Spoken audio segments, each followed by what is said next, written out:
continuación, grandes y pequeñas historias de la historia. Clasificación A. Apto para todo público. UCATV. Educación por televisión. Educación de calidad.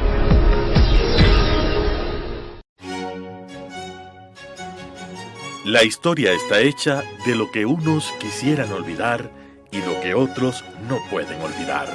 Es tarea del historiador averiguar el porqué de lo uno y de lo otro. Carlos Freile la asume en Telesucesos. Con ustedes, grandes y pequeñas historias de la historia.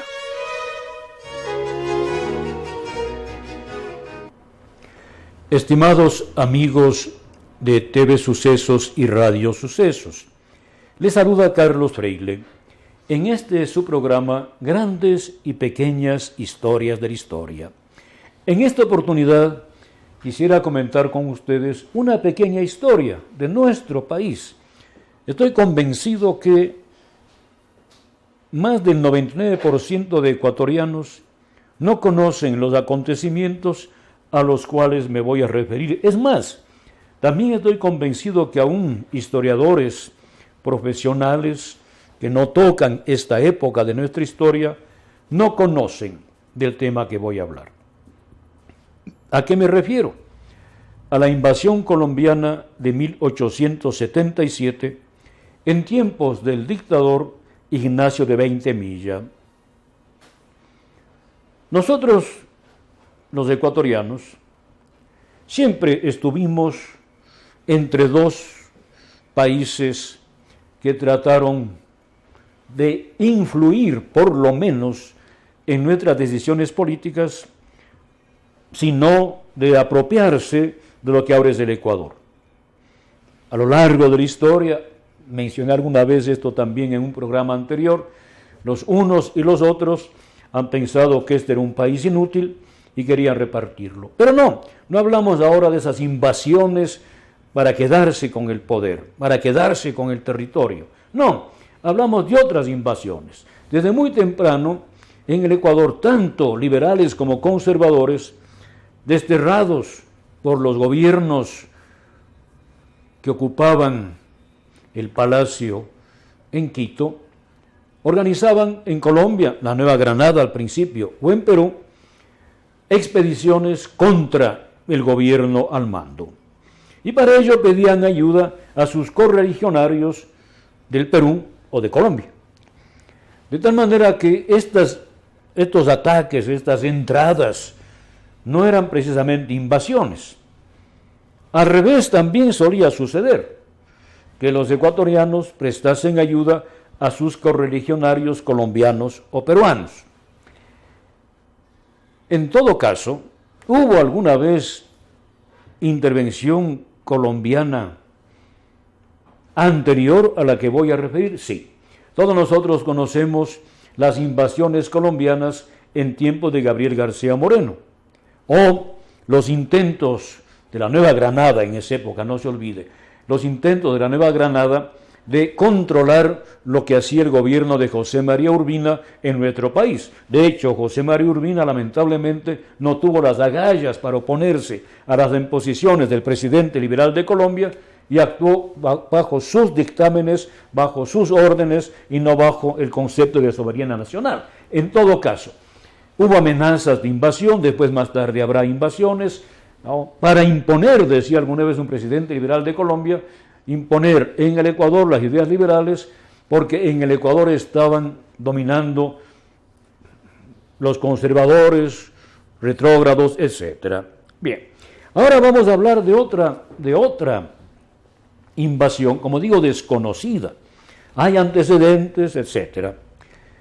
Todos nosotros recordamos que en 1876 el general Ignacio de Veintemilla derrocó al presidente Antonio Borrero Cortázar.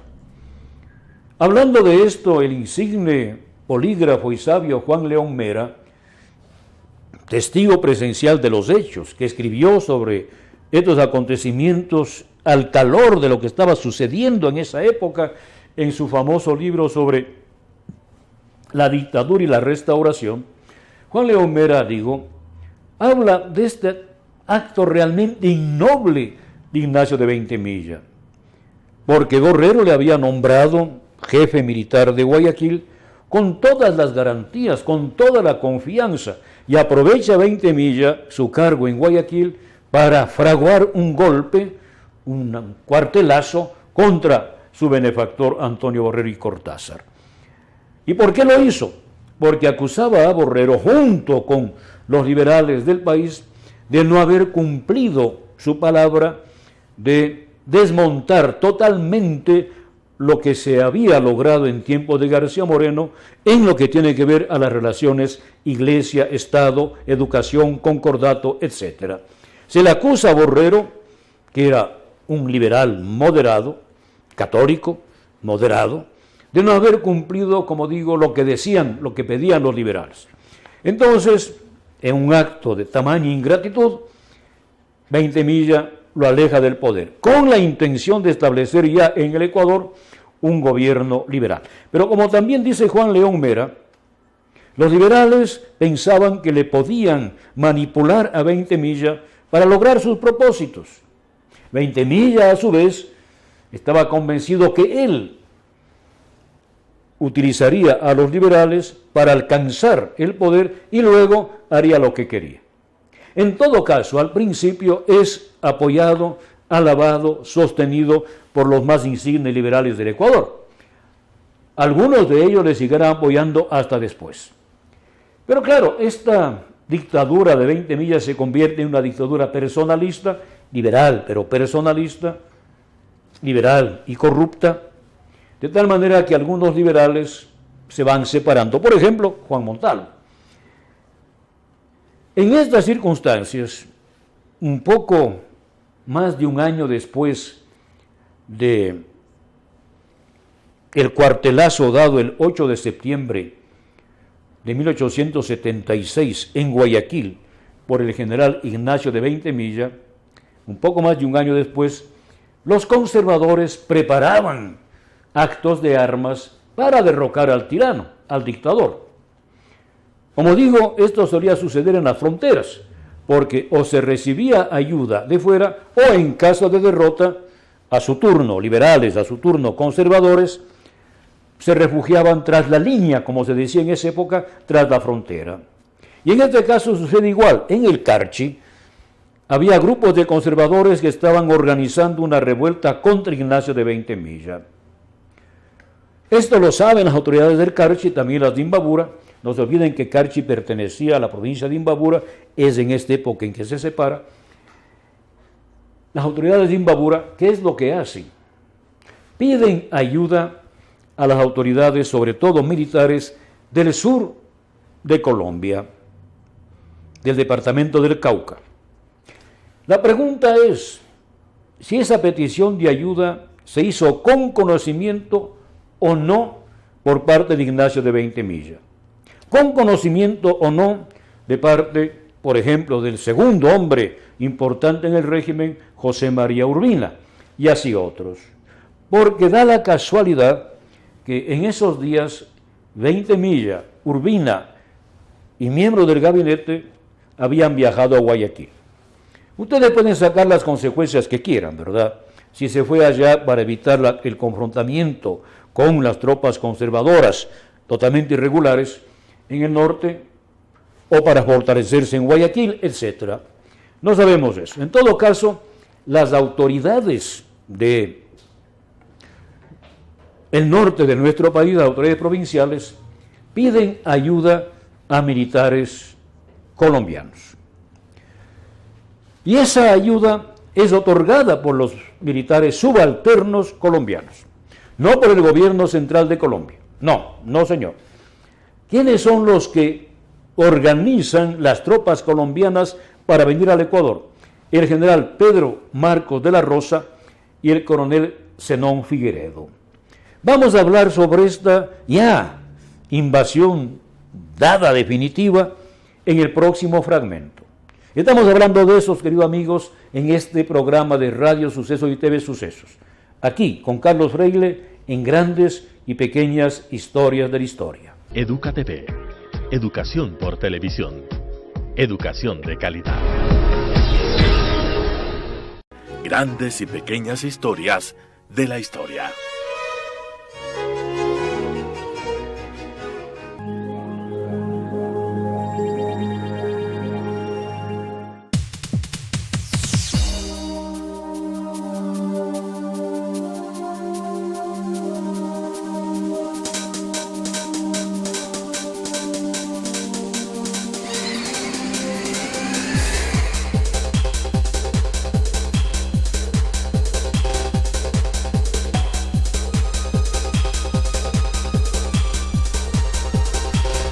Telesucesos, porque Quito TV.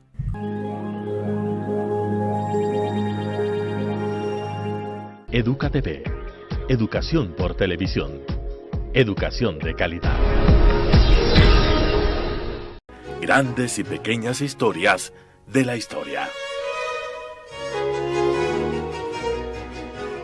Estimados amigos de TV Sucesos y Radio Sucesos, están ustedes con Carlos Freile en este su programa, Grandes y Pequeñas Historias de la Historia. Estoy ahora comentando una pequeña historia desconocida por la inmensa mayoría de nuestros compatriotas. La invasión colombiana de noviembre de 1877, no para quedarse con territorio, como pasó antes con Pasto, etc. No, para colaborar en que se mantenga en el poder el dictador liberal Ignacio de Veintemilla. Decía al final del segmento anterior que hubo dos jefes militares colombianos que trajeron soldados a nuestro país: el general Pedro Marcos de la Rosa y el coronel Zenón Figueredo. Ellos ingresaron a nuestro país para acabar con la oposición conservadora. Pero no solamente acabaron con la oposición conservadora en Imbabura, en la zona de Tulcán, etc., sino que avanzaron y llegaron hasta Quito. Esto es lo raro de esta invasión, porque aproximadamente 2.000 soldados colombianos, soldados de línea, no guerrilleros, no personas a quienes se invita a que se unan a una expedición, no, soldados de línea. Ellos vienen al Ecuador, ingresan por nuestra frontera, lógicamente acaban en pocas horas con 4 o 5 grupos guerrilleros sin ninguna preparación, sin ninguna base material, sin apoyo ulterior, etc. Pero no se quedan ahí, no se quedan en lo que ahora es provincia del Carchi, sino que vienen hacia Quito. Y aquí comienzan los problemas. ¿Por qué? Porque fácil es imaginarse que estas tropas, según algunos, repito, 2.000 soldados, según otros 3.000, aunque algunos dicen que soldados eran aproximadamente 2.000, los otros serían enganchados, vale decir personas civiles que se unen a la expedición también para ver qué pueden sacar de provecho. Sobre todo, como ustedes comprenderán, provecho material. Y sobre eso vamos a hablar porque es bochornoso lo que pasó, bochornoso. Van llegando, van pasando por todos los pueblos, desde el Carchi actual, desde Tulcán hasta Quito. No hay resistencia posible, porque no es que el gobierno ecuatoriano o los militares ecuatorianos, con el general Cornelio Bernaza a la cabeza, general que después apoyará a Eloy Alfaro, no es que dicen, oigan, ¿qué hacen aquí? Tengan la bondad de regresar a su país. No podemos permitir que tropas extranjeras entren a nuestro país en son de combate, por más que vengan a combatir a nuestros enemigos. Pero no lo hacen. ¿Por qué?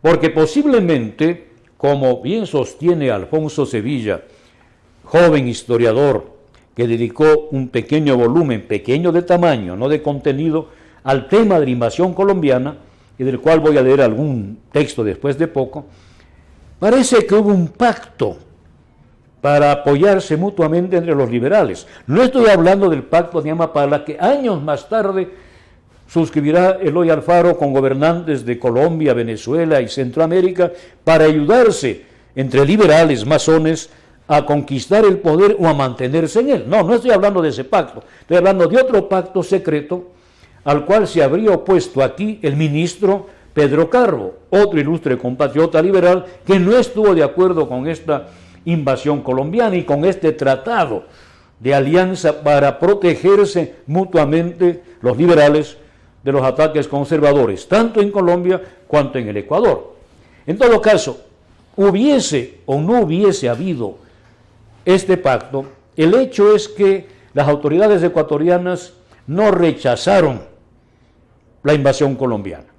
Y no solamente no la rechazaron, sino que la premiaron, como vamos a ver a su tiempo. Mientras tanto, antes de ver cómo se premió a esta invasión, quisiera leer algunos fragmentos de documentos de la época. En un texto de la época que se llama precisamente Invasión Colombiana, se dice que esta invasión fue una irrupción incalificable y luego el robo más escandaloso en toda la extensión del territorio de esta provincia, Imbabura, y norte de la de Pichincha. Verán que llegó hasta Quito, El asesinato en calles y plazas, la violación de mujeres honestas, esto es horrible. El tráfico con los niños sorprendidos en el hogar o arrancado del seno materno. Explico un poco qué significa esto. Los soldados colombianos entraban en las casas o iban al campo, en los pueblos, y se llevaban a los niños pequeños. Y después decían, si no nos pagan un rescate, no devolveremos estos niños, nos los llevaremos a Colombia. Entonces, los padres, las madres tenían que hacer todo lo posible para rescatar a esos niños. Igual, sacaban de la casa a la mujer y le pedían al esposo que pagara un rescate. Una vez que el esposo llegaba con el rescate, se quedaban con el esposo y mandaban fuera a la mujer para que la mujer regrese con otro rescate. Eso está probado por N testimonios de personas perjudicadas. Y en general, ¿cuánto eran lo que pedían? 200 pesos, 265 pesos, etc. Si ustedes tienen en cuenta que en esa época una buena casa en Quito valía 2.000 pesos, tengan en cuenta lo que significaba 200 pesos para personas pobres. Entonces, ¿qué es lo que tenían que hacer estas personas que no tenían moneda contante y sonante, no tenían dinero? Tenían que entregar bienes.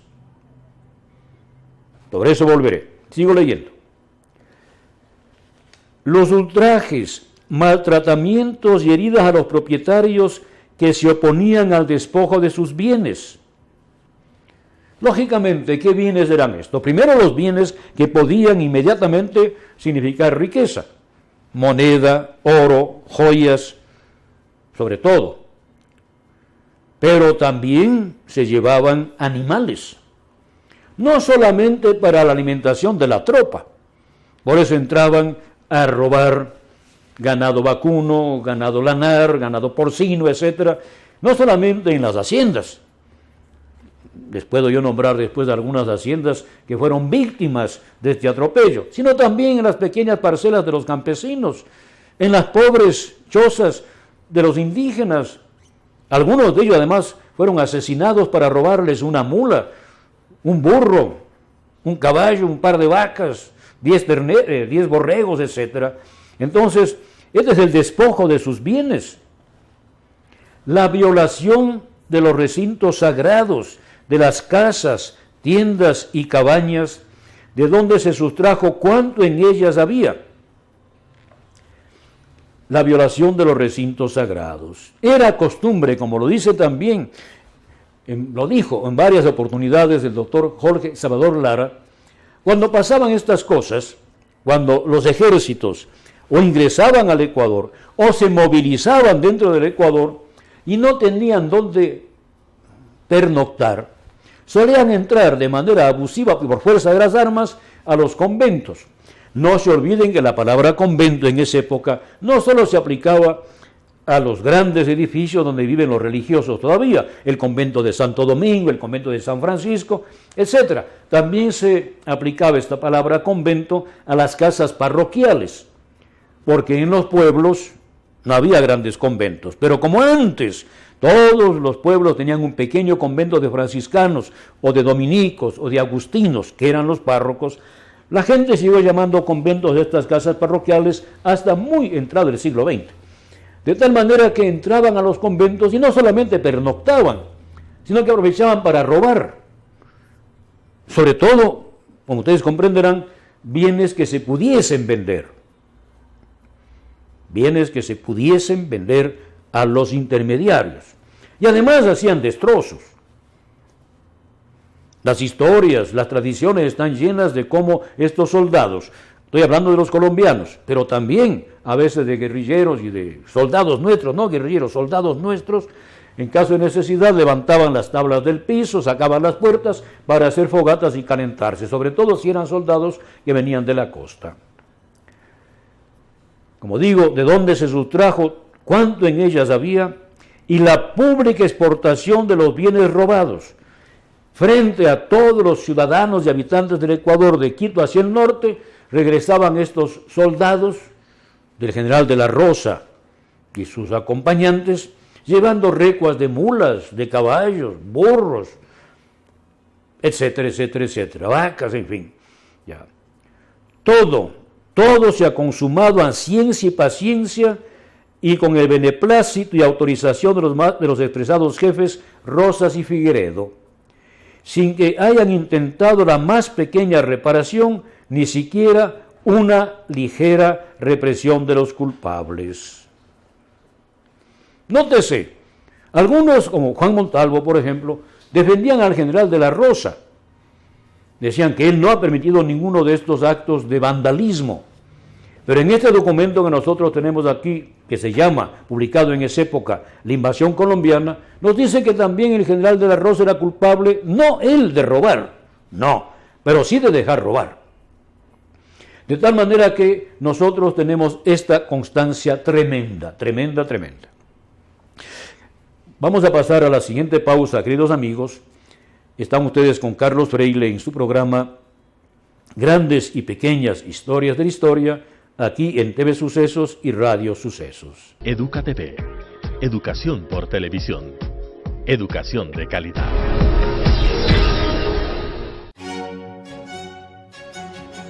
La historia está hecha de lo que unos quisieran olvidar y lo que otros no pueden olvidar.